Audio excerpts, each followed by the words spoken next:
đó vẫn chờ em. Cho dù mình cách xa ngàn trùng, em trời có lẽ vẫn hơn mây. Mây đã quên mang đến dáng người xưa. Sao ta vẫn còn nhung nhớ nụ cười, sao ta vẫn còn âu yếm kỷ niệm. Em nghe không, Anh nghe không, từng nhịp tim rất bồi hồi. Cho anh xin được nhìn hình bóng cũ trở lại. Những phim đã quấn quýt thật gần,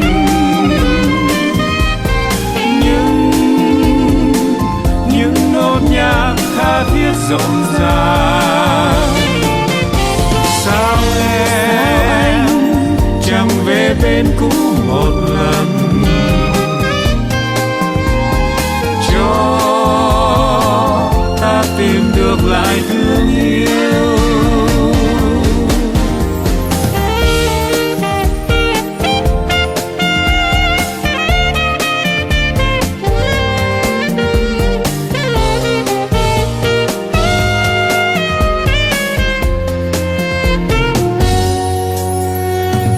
Em, cuộc tình đó vẫn chờ em.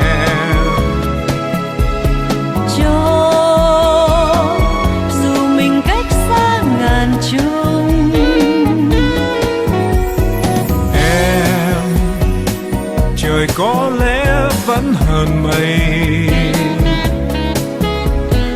mây đã quên mang đến dáng người xưa.